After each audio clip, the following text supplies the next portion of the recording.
Today on Inside the Issues, Tom Bernes on global economic cooperation. Hello and welcome to this week's edition of Inside the Issues, a CIGI online podcast. I'm David Welch, your host, the Ball Sully School's CIGI Chair of Global Security and also Professor of Political Science at the University of Waterloo. Every week we talk to a noted expert on an important area of global governance. And this week I'm pleased to welcome to the studio Tom Bernes, the Executive Director of the Center for International Governance Innovation here in Waterloo, Ontario. Tom has a long distinguished career, both in the Canadian government and in the International Monetary Fund, so he has both a practitioner's and an analyst's perspective on global economic cooperation. And welcome, Tom. Thank you, David. So let's talk a bit about the recent financial crisis, which of course is on everyone's mind. I think a lot of us don't frankly quite understand why that happened. It seemed to catch everyone off guard.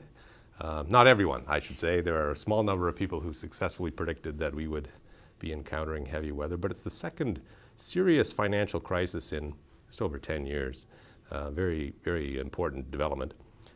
Looking back now as we seem to be coming out of the crisis and beginning to recover from it, what are people saying about its causes? And what are people saying about what we did wrong to put ourselves in a position to experience that kind of downturn this time?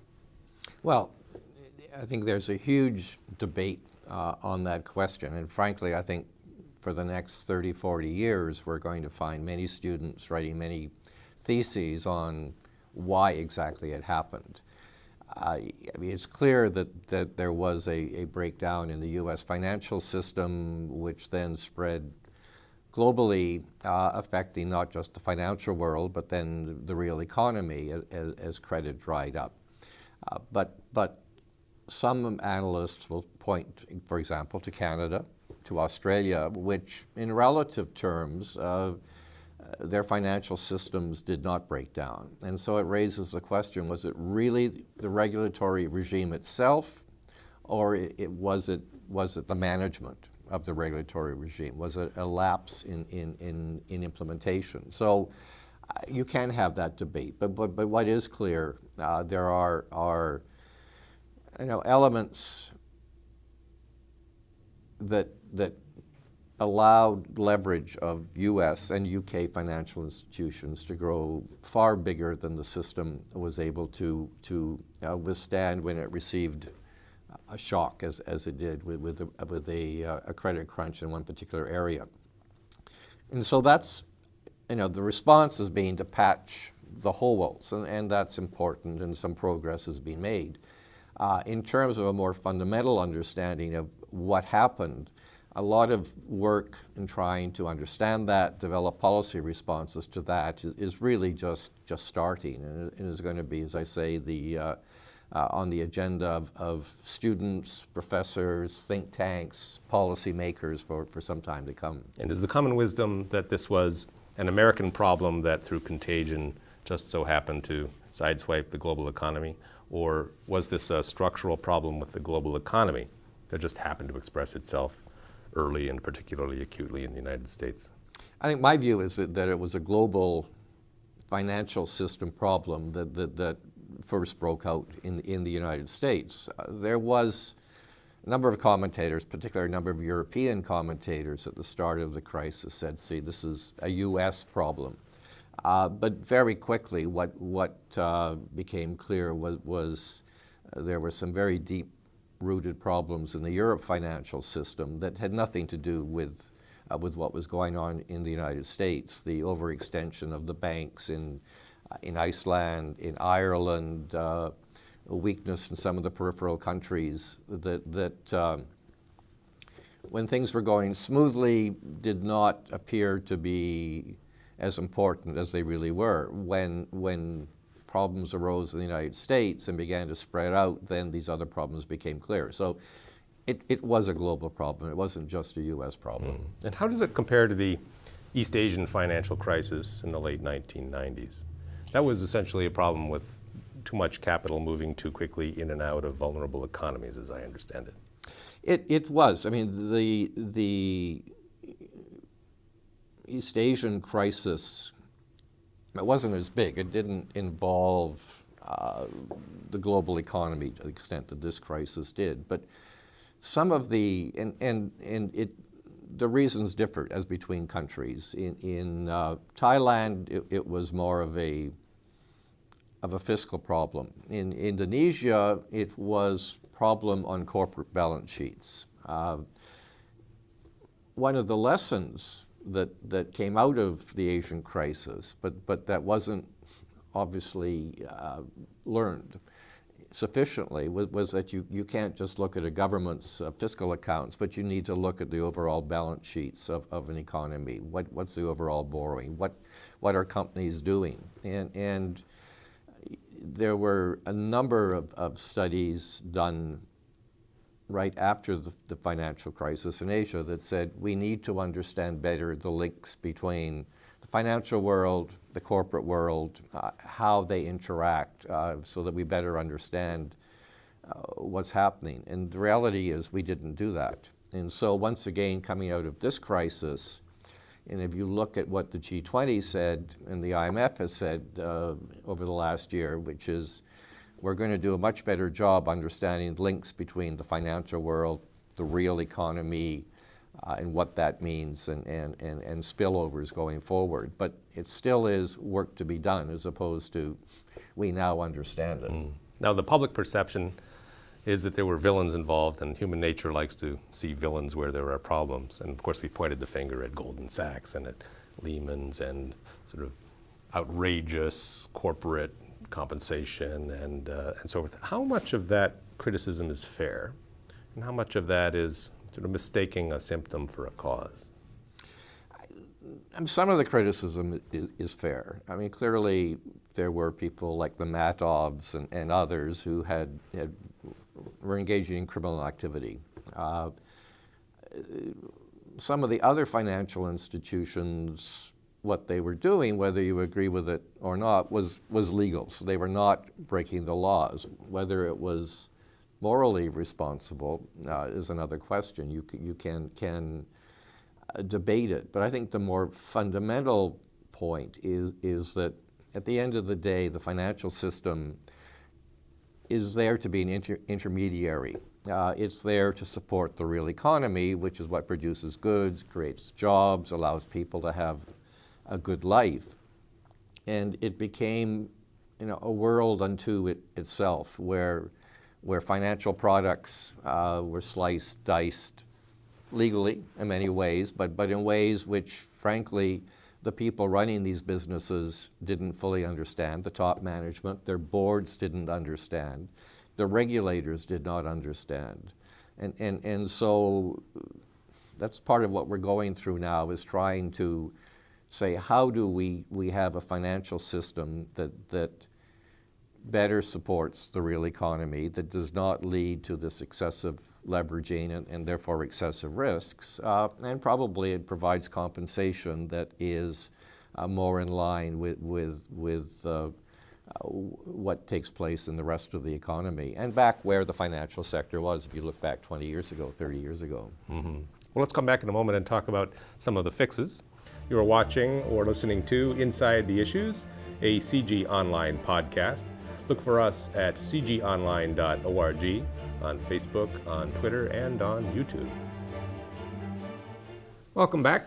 Tom, people like heroes as well as villains, and in the aftermath of the crisis, there were some people who at least tried to don the mantle of hero. There was Gordon Brown in Britain, who tried to mobilize an international response. President of the United States, either a hero or a villain, depending, I think, on your ideological perspective. And our own Prime Minister, Stephen Harper. Now, they weren't all attempting to do the same thing, and they identified different problems in need of different kinds of fixes. What's your take on the immediate response to the crisis, and whether the international response that Gordon Brown was trying to mobilize was appropriate, or whether the sort of domestic assertion of sovereign authority to regulate, which was the American primary response, was appropriate, or the "it ain't broke, we don't have to fix it" attitude of our own Prime Minister was appropriate? What's your take on those various views? I think most commentators would say that the response through the G20 to the crisis was strong was effective, avoided the world falling off an economic precipice. What's interesting and it's an important lesson going forward, is that at a moment of crisis, you can get governments to focus together because you have one agenda, which is everybody's shared agenda in economic terms and political terms. And they came together, they were able to stabilize the global financial system, get it working again. They were able to implement in various ways stimulatory measures in respective economies, not to avoid an increase in unemployment, that just wasn't possible, but to soften the amount of job loss. The question, and I think, as I said, I think they did a good job. I mean, the question facing the leaders of the G20 now in the world more generally is, how do we cooperate going forward? And that's a real problem, because as the crisis receded, the attention span on these issues receded. Some people began to say, well, it really wasn't as bad as we thought. Political agendas, because of political electoral cycles, begin to come much more into play as you begin to look at medium-term issues. And so, you know, there is a debate, and some have criticized the G20 of not making much progress beyond those initial early steps. I mean, what was done? One, they established a new financial stability board to develop new financial regulation. That certainly has been a step forward, but there is more that needs to be done. As you know, in terms of expanding, getting economic growth going again, which is what's going to give us jobs, there's been a debate. Those countries as fortunate as Canada, which has regained all the jobs lost during the recession, have said the emphasis has to be on getting our fiscal books back in order and eliminating the deficits. Now, countries like the United States, which have an unemployment rate which is not, which in fact is nowhere near coming back to where it was before, and which is running much higher than it has in the past. I mean, Canada traditionally has run 1 to 2 percentage points above the U.S. We're below the U.S. I mean, this is a huge shift. The U.S. is saying, we need to get the economy going more, we need to get more jobs going. You see that debate playing out in the U.K. as well. Is it deficit reduction in order to lay the groundwork, or is it growth? So these are the big challenges going forward. And in Europe, of course, there's a general debt problem. We have Greece, Portugal on the precipice of insolvency, Germany being asked to step in. It's the one generally successful economy in Europe right now. How much of this is sort of a localized versions of a problem, and how much of this, though, is truly global? There's limited levers, aren't there? I mean, at the international level, limited levers for making sure that countries keep their fiscal books in order and that they don't run excessive debts. And the market doesn't readily punish people who run up too much in the way of debt, it doesn't seem. So how do you actually enforce a kind of discipline when people are unwilling to do it themselves for, as you mentioned, short-term political reasons? Well, I mean, markets do punish eventually, maybe if one thinks of Canada back in the 90s, the interest rates we were having to pay in government debt were running up, and the government was very concerned that if something was not done, we would have to call in the IMF. And we went through a very painful period in Canada to get our debt down. We ran a surplus for a number of years, and that's partly why we've done, in relative terms, so much better during this crisis. What's interesting with the European countries, they in fact do have rules within the European Union that says your deficit can't run more than 3% of your GDP. Your overall debt level should not be above 60%.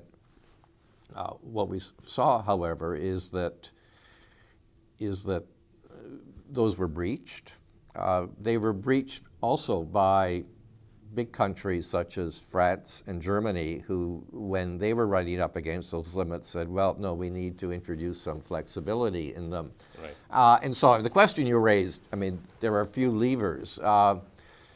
It's true, at the end of the day, the levers exist when a country has no other choice. But the levers to force a country to do the right things when things appear to be going relatively well are non-existent. So that's one of the big policy challenges we have going forward. How do we get countries individually, but also collectively, to understand the risks to their own economy, but given our independencies, the risks to the rest of the world? If the U.S. financial system breaks down, it's not just their system, it's our system. So, how do we better understand this? Getting people to row not only in sync, but in the same direction. That's right. We'll be right back with Tom Bernes. You're watching or listening to CIGI's Inside the Issues online podcast. Look for us at cgonline.org, on Facebook, on Twitter, and on YouTube. Welcome back. Tom, you were talking about Europe having a relatively integrated financial system. Unprecedented historically. You don't see examples of sovereign countries getting together and agreeing on pooling a bunch of decision-making authorities in addition to sharing currency. That's unusual. There's been talk since the introduction of the euro of the possibility that it might supplant the US dollar as the dominant global currency. And the talk was re-energized, of course, as a result of the global economic crisis. What's the current thinking about the likelihood that the dollar will remain the central currency of the international economy? I think most experts would say that the U.S. dollar is going to remain the primary reserve currency for the foreseeable future. Having said that, if you look at the euro, for instance, which is a relatively new currency, it's only been around for what? 19 years. Yeah, well, not even, 19 years. But it now, about a third of the world reserves are now held in the euro. The United States, the reserves held in U.S. dollars is down from 80% down to about 60, 65%. I think it's in that range. So that you're already seeing some diversification. Now, at the end of the day, this is the choice of individual countries. It's a question of their assessment of risk. If they have reserves, what do they want to hold them in? Do they want to hold them in their own currency? Do they want to hold them in US dollars? Do they want to hold them in euro? There is some diversification taking place. Some have said, we need either more currencies or we need a basket. And some have talked about the SDR, the special drawing right, which exists on paper as part of the International Monetary Fund. Very few people understand what it is. It's an artificial currency, one could say, of the IMF, in which some reserves are held, but it's not a real currency. The SDR could, over time, develop into an instrument which would allow countries to invest in essentially what would be a pool, a basket of currencies. But in order to do that, you'd have to turn it into an instrument that was actually traded, that was used for settling financial transactions between countries. You would need to see bonds issued in SDRs. I mean, that process, even if there were a decision to go ahead with that, would be a 15, 20, 25-year process. So, and it's not actually backstopped by a real economy anyway, right? At the end of the day, that's right. And so, as I said earlier, it's a question of risk, and it's a question of what countries would do. The U.S. dollar has been the principal reserve because countries have faith that the United States is the least risky of all of the assets you could hold, and that the United States, given its enormous economic power, has the ability at the end of the day to deliver on its obligations and to protect the value of its currency. Whether people would ever reach the point where they would have that confidence in an international organization that has no taxing power, that they're going to preserve the ability of that, I leave to you and our viewers to determine whether that's a realistic possibility. Now, the world's second largest economy is China, and it has a very unusual currency, a couple of currencies, in fact, right? So is it problematic from a global perspective that China's currency isn't free-floating, well-integrated in wide use as a reserve currency? Is China sitting on the sidelines and freeloading off of the liquidity functions of other countries' currencies? Well, it's a huge debate, and there's no doubt that the value of the Chinese currency and the fact that it doesn't adjust freely has created some economic difficulties for others. For instance, we know in Canada we've seen this huge appreciation in the Canadian dollar vis-a-vis the US dollar from back in 15 or less years ago when it was 66 US cents to the Canadian dollar, whereas now it's $1.03 or recently to buy Canadian dollar.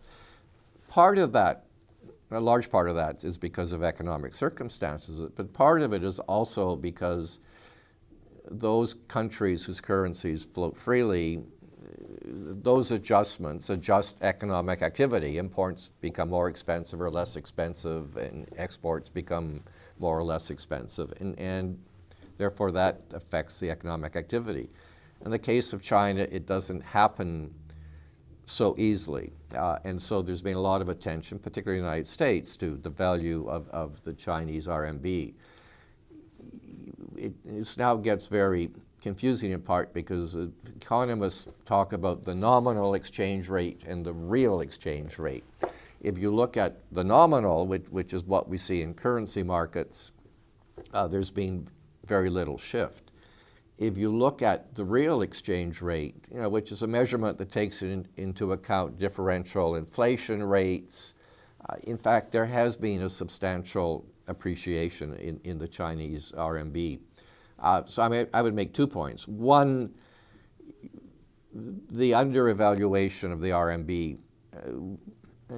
Many economists now would suggest it's probably more in the range of 10 to 15%. 2 or 3 years ago, it was more in the range of 25 to 30%. So there has been a lot of closure on it. Secondly, I think most responsible economists would say that the Chinese could not float tomorrow. In order to be able to float, you have to have financial systems in place, the deep financial markets, a system that can manage that. And the Chinese are moving there, but they're not there yet today. Right. Still a lot of work to do on the domestic regulation front, among other things. That's right. We'll be back once again with Tom Bernes. You are watching or listening to Inside the Issues, a CIGI Online podcast.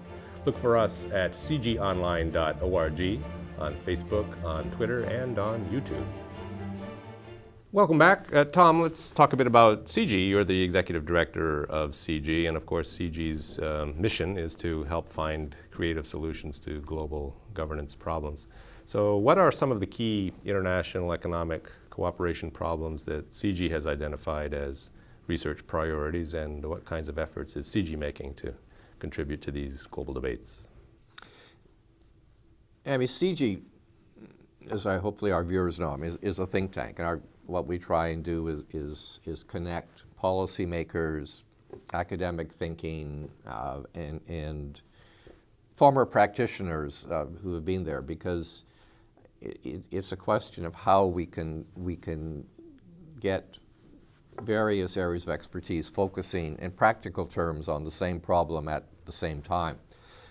One of the areas we're looking at right now, and we will have a report coming out shortly, which we're doing together with Chatham House, is on promoting economic cooperation globally and through the G20. I mentioned earlier the whole question of interdependencies. Obviously, given the greater integration of the global economy, what one country does has spillover effects, which can be positive or can be negative on another country. If the U.S. financial system tanks, it's got a negative spillover for all of us.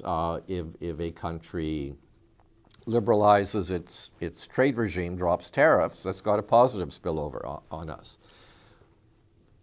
I mentioned the problem earlier of it's easy to get everybody focused when you have a crisis, but as the crisis recedes, how do you get people to focus? And if we're going to have countries understanding the impact of their policies on others and agreeing on some broad common agenda, then we need to understand just how the interdependencies work. And one of the problems right now is that analytically, we're not capable of that.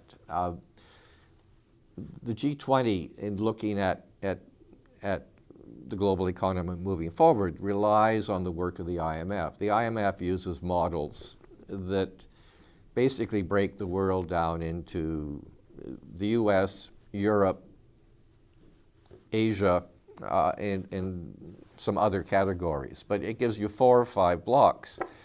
In broad sense, knowing what that means for the world growth, you can understand. If you're sitting there as the Prime Minister of Canada, the Prime Minister of Turkey, or one of these other countries, it's not clear what the impacts of various policies are going to be. And so we need to develop new analytical tools so that we can better understand what the impact of various policies will be. That will then allow us to hopefully develop more common policy responses. So that's one area. The whole area of financial regulation, we put the thumbs in the dike, but clearly there are some huge problems out there in terms of how the new Financial Stability Board is going to operate. What are the rules that should be established for banks that in fact are global banks that are too big to fail is the term. We've made very little progress in terms of how would we have a collective response today. And so if we had another crisis, they would still be subject to the same national regulations. We've not yet found a better way. Now, at Davos recently, you announced a partnership with INET. So this is an even longer term project. Could you tell our viewers a bit about that? I'm sure that will be of interest to many. Yeah, we're very happy to have this new partnership. INET, which stands for the Institute for New Economic Thinking, came out of the crisis, and it was a new institute set up, largely funded initially by George Soros, which CIGI and other parties are now as well contributing to. CIGI as a major partner, but the whole principle was not only did we have an economic crisis, we had a crisis in economics. And that clearly the old models, the old paradigms did not work. And so we have to, both from the academic community right up through policymakers, really need to go back to our roots to rethink. And so with INET, we're doing everything from there's a task force looking at the curriculum for the economics discipline in universities, to task forces looking at issues like financial regulation, but getting people to think out, looking in new areas like sustainable economics. Even if we correct some of the current problems, the reality is if we're going to address the issues of climate change successfully, if we're going to address the issues of social global inequality, then we're going to have to approach a lot of these economic issues with a new model, and that's just going to require a lot of new creative thinking. Very full agenda. It is indeed. Well, thanks very much for coming in today and sharing your insights and your views on how CIGI can contribute. And to our viewers, please join us again next week. This is Inside the Issues, a CIGI Online podcast. Look for us on cgionline.org, on Facebook, on YouTube, and on Twitter.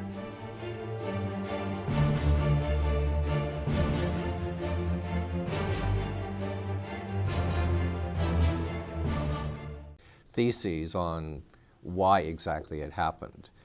I mean, it's clear that there was a breakdown in the U.S. financial system, which then spread globally, affecting not just the financial world, but then the real economy as credit dried up.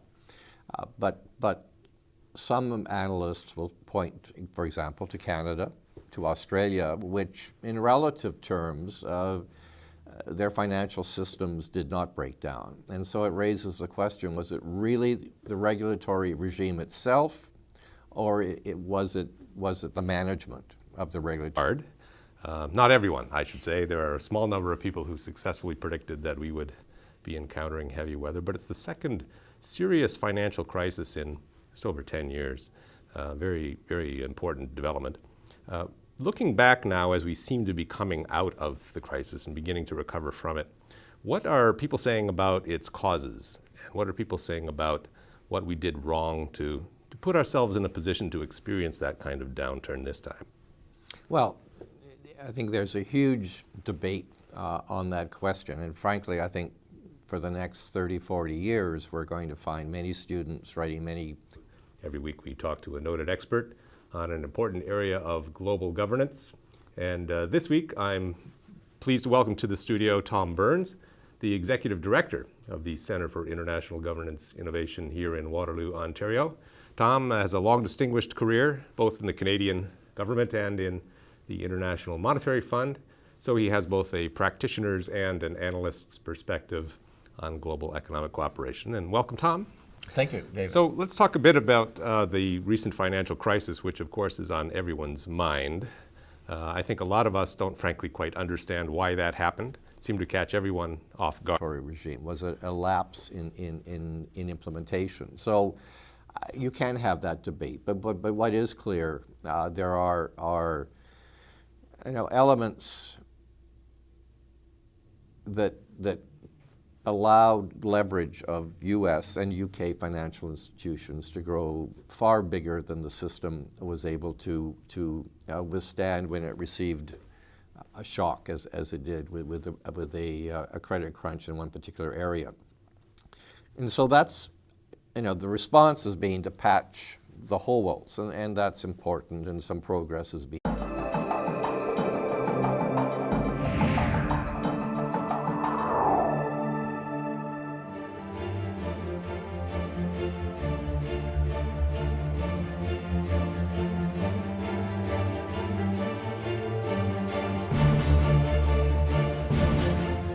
Today on Inside the Issues, Tom Bernes on global economic cooperation. Hello and welcome to this week's edition of Inside the Issues, a CIGI online podcast. I'm David Welch, your host, the Balsillie School's CIGI Chair of Global Security and also Professor of Political Science at the University of Waterloo.